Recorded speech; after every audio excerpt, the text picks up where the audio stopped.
کہتے ہیں مدینہ شریف جا رہے ہیں، اللہ قبول فرمائے، لیکن یاد رکھو اگر ادب سے حاضری ہو تو بڑی نعمت ہے، اگر ادب میں اور شوق میں اور محبت میں کمی ہو تو پھر خطرے والی بات ہے۔ آپ سارے راستے میں درود شریف پڑھیں اور مدینہ منورہ میں پہنچ کے جلدی نہ کریں، پہلے اپنے مکان پہ جائیں، سامان رکھیں، غسل کریں، اچھے کپڑے پہنیں، خوشبو لگائیں، پھر درود پڑھتے ہوئے حضور کی مسجد کی طرف آئیں، اور جب مسجد میں داخل ہوں تو بسم اللہ والصلاۃ والسلام علی رسول اللہ، اللہم اغفر لی ذنوبی وافتح لی ابواب رحمتک،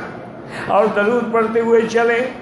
جتنا ممکن ہو ریاض الجنہ میں، ورنہ حضور کے زمانے میں جو مسجد تھی کم از کم اسی میں جا کے 2 رکعت پڑھ لیں، وہ ستون کے اوپر علامت لکھی ہوئی ہے۔ 2 رکعت تحیۃ المسجد پڑھ کے آپ ایسے چلیں،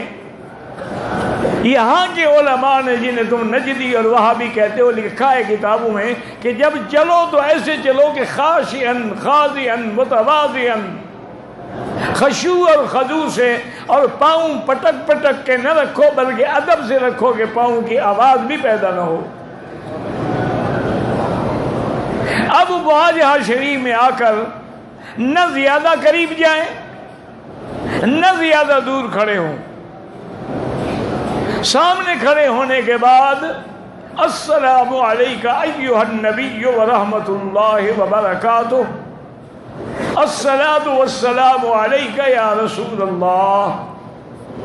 الصلاۃ والسلام علیکہ یا خاتم الانبیاء والمرسلین،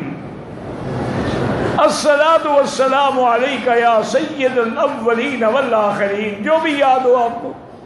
یہ کتابیں دیکھ کے پڑھنا ضروری نہیں ہوتا۔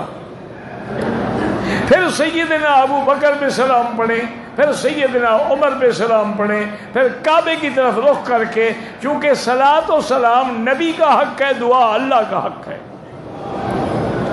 پھر اللہ سے دعائیں مانگیں، اور جتنے دن مدینہ منورہ میں رہیں جنت البقیع پہ جائیں، مسجد قباء میں جائیں، شہداء احد پہ جائیں، اور ہر نماز مسجد نبوی میں جماعت کے ساتھ ادا کریں۔